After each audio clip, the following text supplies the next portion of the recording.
Hola, ¿qué pasa, campeones? My name is Diego, and this is D-Spot today, once again reporting for SB Nation's award-winning platform, Barça Blaugranes. Award-winning Barça platform, I should say, because it is here, yes, and only here, where you will find the greatest written content on Fútbol Club Barcelona. So if you're new to this platform on this channel on Facebook, make sure you subscribe. And today, I'm going to take you over to the Twitter account as well, in case you're not yet following Barça Blaugrane's Twitter account.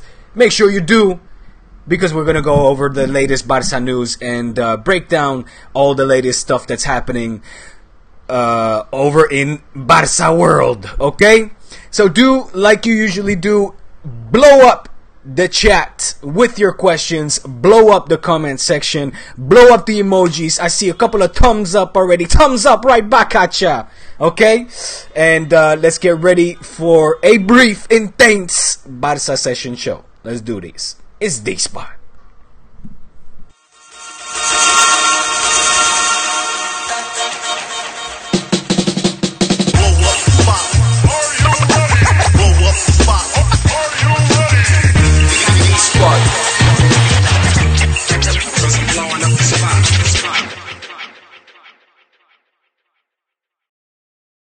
Ah, yes. D-Spot blowing up the spot as per usual. It is Friday, 12:43 marked on the clock. And I know you guys, I've been missing you. I don't know about you missing me, but I've been missing you. I want to apologize before getting started with today's show.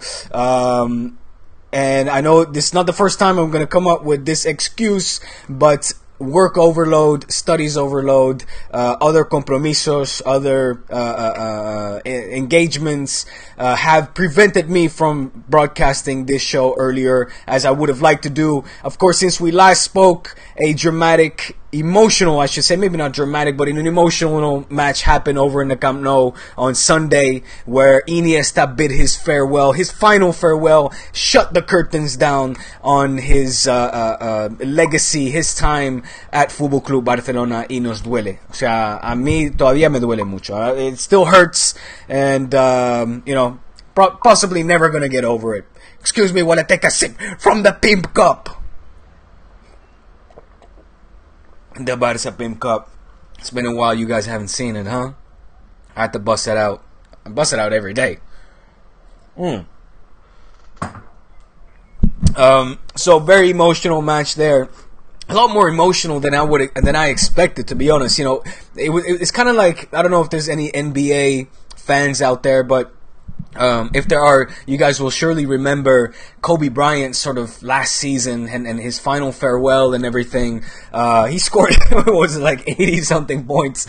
I don't remember how many points. I think it was 80. Something ridiculous in his last game in the Staples Center. Anyway, very emotional last match there for Kobe Bryant. But my point being is that at every stadium that he went to, he got this final applause. You know, he got this final farewell and tribute bestowed upon him by the opposition fans. And the same happened with Andres Iniesta, right? So every weekend was a little bit emotional.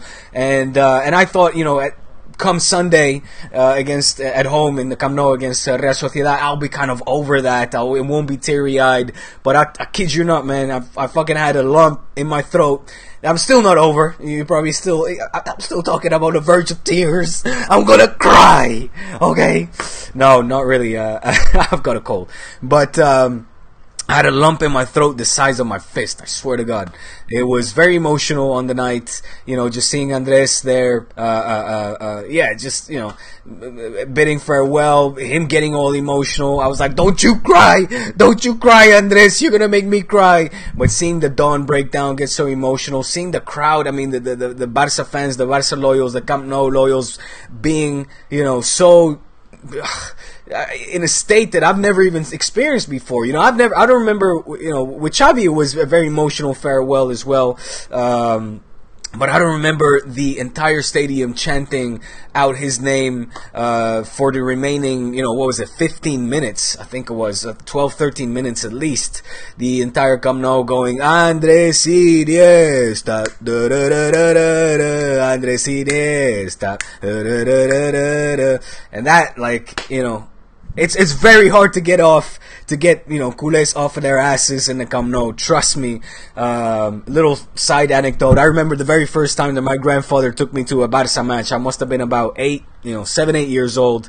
And I was very emotional, very excited to be there. It was a pretty insignificant game. It was Barça Mallorca at the time, but I was watching legends in front of me. I was watching Koeman, etc.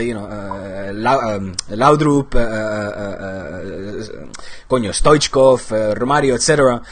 And I was just excited to be there. And I was a 7, 8-year-old kid. I was off of my ass, screaming, trying to get the crowd also animado, trying to get the crowd into it. And somebody turned around, an elderly man, and said, "En aquest estadio," and he said it in Catalan, in este estadio, in aquest, I'm gonna say it in English, in this stadium, we don't sing. And my grandfather fucking flipped. All right, he fucking gave this old man an earful of abuse, saying, "This is my grandson. He comes over in the summertime all the way from Holland to watch his team. You need to turn around and shut the fuck up," basically.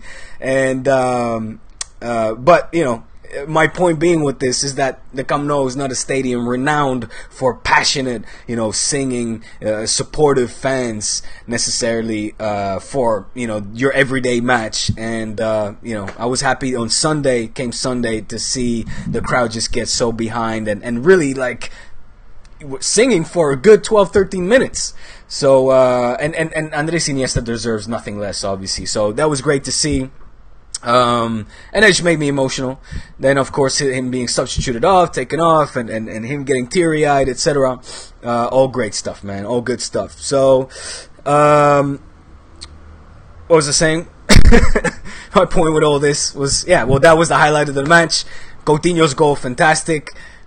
Goddamn shame to finish off the season with that one loss over in Levante. In all fairness, if you're gonna lose, I guess I would have preferred that kind of loss. It was it was a crazy dramatic loss. And that's kind of cool, I guess. I mean, at least it wasn't like a 5-0 against Real Madrid or in a derby against Espanyol or una cosa así, una locura. It was an absolutely ridiculous match, over in Levante. 5-4, that in itself is historic as well. So, pero sí, mancha un poquito la temporada, right? It's a little blimp, a little speck that's on our season that prevented us from having an unbeaten La Liga season, which would have been historic. So, it's that little, and I said it last week, right? I mean, it's that adjective, historic adjective, the word historic, that we're not really able to put on this season, even though it's historic perhaps for other reasons. The fact that we won a doblete, the fact that we did go a record-breaking streak, unbeaten, 43 matches, something crazy, including last season, of course, so don't forget those also count. But, this season we didn't manage to go unbeaten, and that eso duele. That hurts a little bit. En fin, algo más?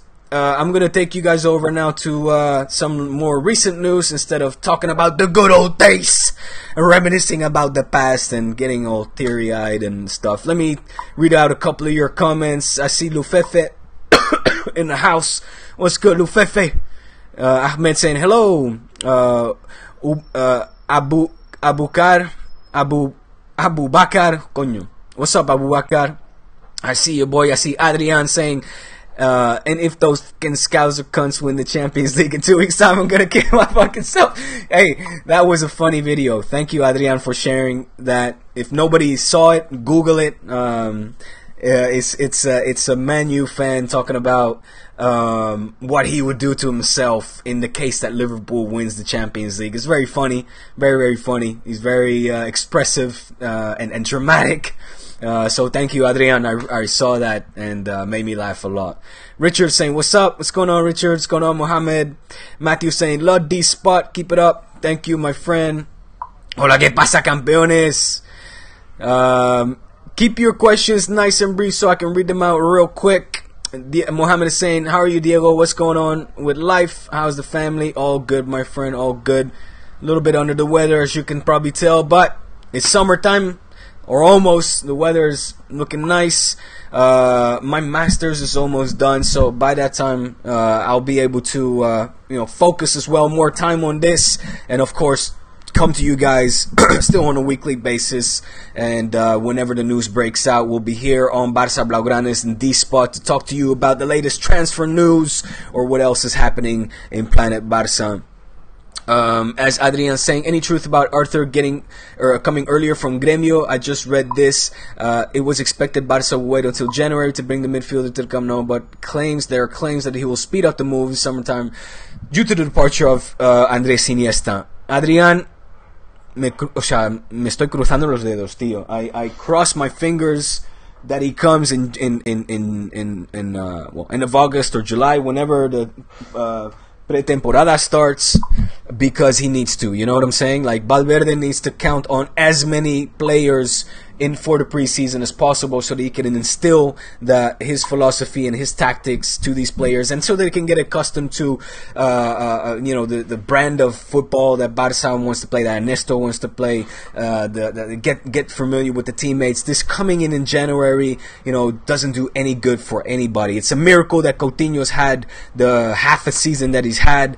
Even Dembélé has only probably played about, what has he played? Maybe 60-70% of the matches. So you could almost call that, but coming in January, and I've said this, I'm regurgitating a lot of the stuff that I've been saying in the past, but it's you're coming in preseason mode, man. You're gonna come in preseason mode when you're halfway through the season. So Arthur coming in January would be a hindrance, man. Es que no le estás haciendo un favor a nadie. You're not doing anybody a favor, neither to Ernesto, neither to Arthur, neither to the players. And as soon as Arthur would fuck up 2 passes, you can already see it coming, man. Social media in the Camp Nou, people start talking, oh, this Arthur guy is crap. Then he starts getting nervous. It's a fucking domino effect from there on. So I hope that he comes. I thought, I didn't read that, Adrian. Thank you for bringing that up, because I was of the impression that he was going to come in January, yes or yes. That's what Gremio has been saying. That's pretty much what, in the Camp Barça as well, what we hear is that he will come in January. So it's a shame. If he does come early, then that's a huge plus for all parties involved, except for Gremio, I guess. But who cares about them? Nah, I'm just kidding. Rutush, salud Diego, your Madridista fan is back. What's up, Rutush? Hey, man. Big weekend. I was gonna come out with a little parody. I think I had announced it. Didn't have time to do it, unfortunately. And I also I was wondering if I should do it or not. You guys, the D-Spot loyals, Barça Blaugranes loyals, will know that last year I did Despacito, a little parody on Despacito, over the track of Despacito on the Juve Madrid match at the time. And still one of my more successful videos, my little YouTube channel, but it was like 4,000 views, so virtually nothing in the grand scheme of things, but still, nonetheless, a hit for D-Spot. But I didn't do it, man. I wrote it out. I had all the lyrics. It was gonna be an awesome track. I might just put it out, the audio, and not do the video editing, because that really takes a lot of time. Because I think lyrically it represents, lyrically it's a damn fine tune, funny as hell, and of course always poking a little bit of fun on our rivalry between Barça and Madrid. And I did it over Drake's God's Plan track. It's called Goddamn, and it's funny, man. I had a good time writing it. I used to be a rapper. Might sound kind of far-fetched and surprising, but I was. That's what I did when I worked in the music industry for nearly a decade, and before breaking into the business side of music, I was focused on being an artist and a rapper specifically. So, some news for you there. So, anyways, I might just do it on D-Spot Live. You know what I'm saying? I might just have the instrumental and do it live, because I put in the work. I wrote out the lyrics. I just didn't have time to do all the filming as I did for Despacito, that parody, which was called Forza Juve, by the way. Mohammed is saying Thiago is considering a move to Barça according to Mundo Deportivo. Is it true? Barça is interested in him now. I don't think they are. I think they would only be interested if they can get him on the cheap. But you know how Barça is when it comes to players that leave. It's kind of like, well, once you leave, you cannot come back.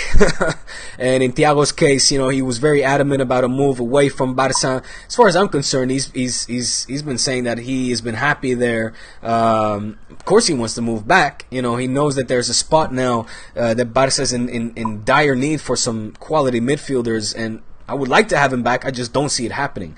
I thought he played very well against Madrid.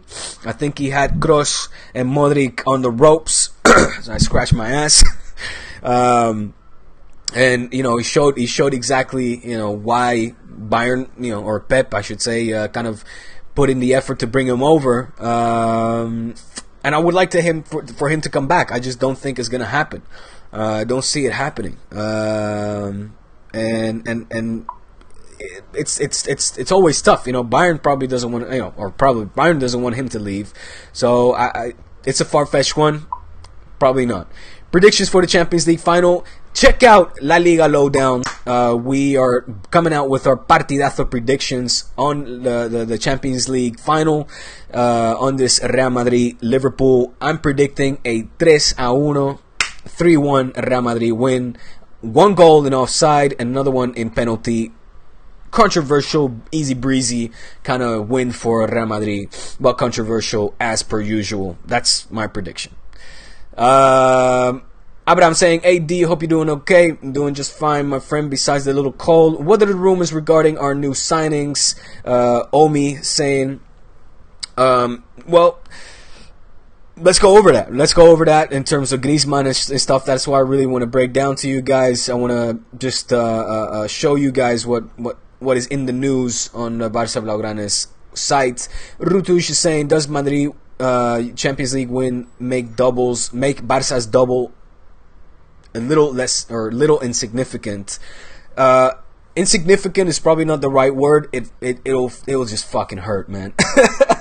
I'm not gonna lie. It'll just really hurt. I'll be super pissed. I'm gonna be bitter about it. I'm gonna be a salty Barça fan, just like any other, you know, sort of, yeah, full-hearted, full-fledged Barça fan. Now, from say a more subjective and or less subjective, I should say, more objective perspective, I'll be happy for you and all my Madridista friends, and hopefully you guys will have deserved it in the final. But I don't want you to win, you know. I don't want you to win. So, and the fact that it'll be a three-peat, never been done, that's just gonna hurt, man. But I don't think it really affects what Barça has accomplished this season. You know, this whole talk of it'll dampen on, you know, Barça's achievements. I don't think so. I think winning La Liga and winning the Copa, winning 7 Liga titles in 10 years, 6 Copas in 10 years, being able to come back from a disastrous summer when it seemed that all hope was lost for this team, and win double, win in an emphatic style. By that I mean not necessarily brand of play, brand of football, but at least when it comes to results, nearly going unbeaten the entire season. You know that, you know, you gotta dust your shoulders off a little bit for that. That's incredible. You know, and Madrid kind of gave up on La Liga, gave up on the Copa, and just put all their chips on the Champions League. You know, does that have a lot of merit? You know, what has more merit? Week in, week out, giving it your all, or just saying, you know what, we're just going to focus on these kind of two-legged matches and try to win it, try to win a cup, which is, don't get me wrong, I think also the most important cup, but that's because of the whole marketing spectacle around it. That's because Madrid has 12 and is capable of getting 13. You know, that Champions League trophy is just wanted by all the clubs right now, but that doesn't make the other ones less significant, if that makes sense. If that makes sense, what I'm saying. But yeah, man, I want the Champions League. I don't want Madrid to win anymore. I want Barca to win more. If next season you say, would you rather win another double or win the Champions League, I'm going to choose the Champions League. You know, I'm not going to be a hypocrite about it. So, you know, does that make sense? Rutuj, in Spain, squad shifting from is Spain's squad shifting from Barça dependent to Madrid dependent? No, I don't think so. I think, the fact that there are probably less Masia players, less homegrown Spanish players coming from La Masia, that obviously is reflected in the Spanish national team. But Lopetegui, he has Barça pedigree. Let's not forget that he was the early 90s. He was practicing, training with Barça, so there's Barça pedigree in there. As long as Iniesta's there, Piqué, that call it tiki-taka if you want, even though that's kind of obviously evolved under Lopetegui as well, from Aragonés to Del Bosque to Lopetegui, but it's still that kind of brand of football that's more identifiable to what Barça stands for than Madrid. Obviously Madrid has a lot of players in the national team, and that's because they are they've been buying very smartly, and have got great players. But I think the brand of the style of play is more Barça than Madrid, at least the Barça that we hold dear in our heart. Mohammed is saying Arthur is coming in January. Gremio president said that yesterday. I agree, or at least I agree. That's what I read as well. Correct, Mohammed. Griezmann says Salif. I'm going to talk about Griezmann now. Did you see the Champions League final will decide the? Do you see this Champions League final deciding the Ballon d'Oro if Messi doesn't win the World Cup? Yes, 100%. Unfortunately, again, Messi winning the Bota de Oro, etc., etc. But yeah, Ruchu saying, "Come on, Diego, a little rap here live on Barça Blaugranes. Vamos, amigo, por favor." No, not right now. I don't remember the lyrics. I don't want to butcher a song that I worked on, which is quality. I'm telling you. So, but stay tuned. I'll probably do it. Coño, my light just went off. I'll probably do it. Let's get the finals tomorrow, right? Shit, I gotta have to do it now. But I don't remember. I can't do it now. I don't remember the lyrics. But I'll do it. It's a promise. I'll do it live. We're doing it live! You remember, what's his name? Fucking Bill O'Reilly last week. We're doing it live. We're going live. Alright, man. I see you guys asking about Ronaldinho getting married to 2 women. You fool, Dino. Being married to 1 woman is enough. Don't get married to 2. Although I think he came out and said that is not true. Eriksen connection to Tottenham. Your thought? I think Tottenham will do everything to keep Eriksen. I don't think he's coming. Even though his manager has been pitching him to Barca like mad. Omi saying, how do you feel about Busi? Busi will stay. He'll get the money. I'm sure about it. Umtiti's renewal. I think he will stay. It kind of curious to see what happened with Lenglet. Even though, from what I'm hearing, Lenglet's the Sevilla defender, his arrival has nothing to do with Umtiti's renewal or not. So even if we renew Umtiti, Lenglet's possibly coming. So interesting French connection there. Could be something. Maybe we can have Aitekin as a referee in the Champions League, says Rutush. You bad boy, you bad boy. Nice little dig there. Alright, man, that's it. I'm going to quickly go over, we're on 22 minutes. I'm going to quickly bring you over to the Barça Blaugranes account to share with you some of the latest what. Okay, here I want to talk to you about Luis Suarez explains where Griezmann would fit in Barcelona. I want to talk about this one because if Luis Suarez has got it figured out, and it means him staying in the squad, then I'm very, very curious to know his thoughts on this topic. So let's see what he has to say, Luis Suarez. Because the only way that I see it, if Valverde sticks with a 4-4-2, and you guys will know, I've said this on repeated occasions, if Valverde sticks with a 4-4-2, I can only see this working, Griezmann's arrival I'm talking about, if Luis Suarez goes to the bench or is sold to another team. So Luis Suarez has been talking about the potential arrival of Griezmann and is pretty confident he knows exactly where the Frenchman will fit. Interesting. Despite Griezmann's qualities, one concern is badly how he will fit in the Barcelona team, which already contains excuse me, Suarez, Messi, Coutinho, and Dembélé. Correct. Some reports have suggested that Dembélé could depart on a loan.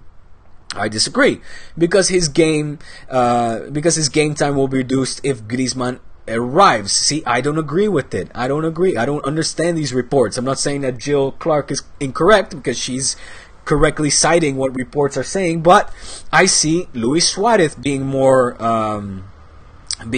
hindered by Griezmann's arrival, especially again if Valverde sticks with a 4-4-2, because up top it will be Griezmann and Messi anyway.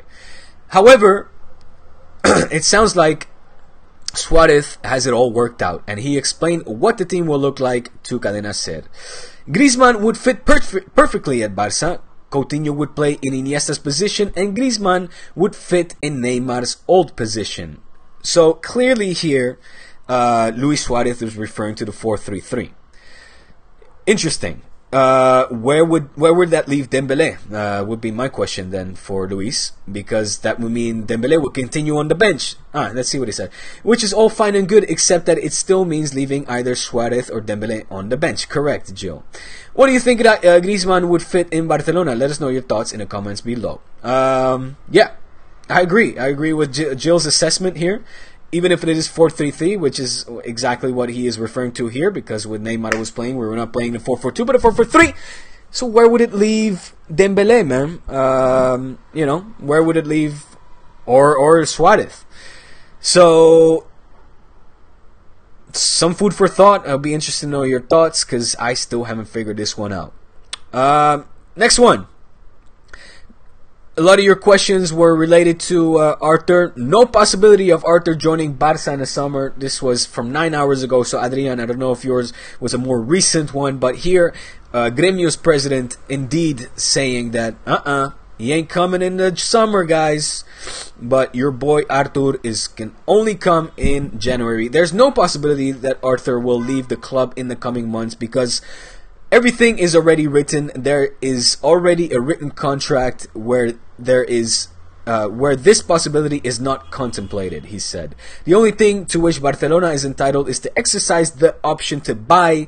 In this case, they have to pay the transaction by July 15th. Okay. Bueno, no sé lo que quiere decir esto. Mira.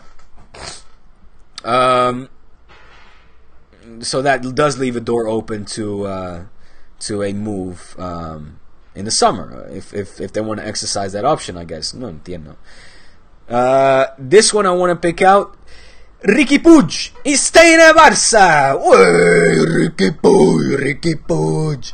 Alrighty. There was a lot of talk about this kid, I think, going to Tottenham or somewhere in England. But the boy is staying. Se queda. Hashtag se queda part, 3 or 4 now. Barça have been handed a huge boost as starlet Riqui Puig looks set to renew with the club. Indeed, it was Tottenham. Tottenham have been linked with a move for the 18-year-old who's running out of contract in the summer. But and manager Pochettino has said he would love, or he said he was in love with his game. However, the teenager has taken to Twitter in a post which suggests that his future is at the Camp Nou. And here he says, "Gracias, culers, per la confiança y el support.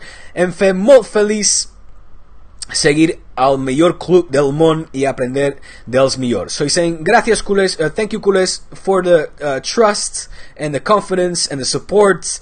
It makes me very, very happy to stay with the best club in the world and learn from the best. Visca el Barça. Visca pronounced with a B, not with a V.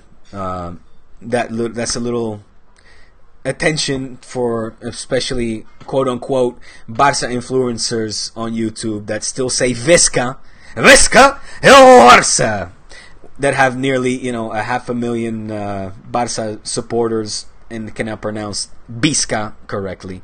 It's Visca with a B, okay? Little side note, it just irks me. It just rubs me the wrong way every time I hear that.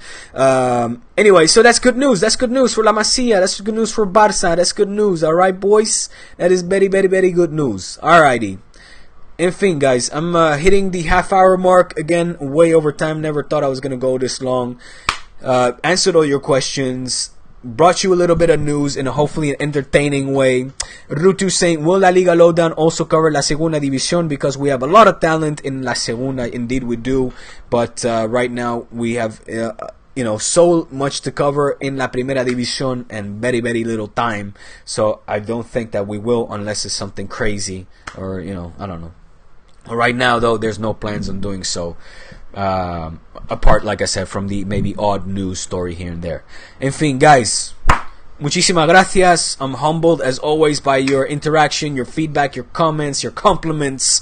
D-Spot is the spot for your Barça interactive news, and in this case, reporting for Barça Blaugranes. Subscribe, as somebody sometimes says, to my little YouTube channel. Help it grow a little bit, and of course, subscribe to Barça Blaugranes on Twitter.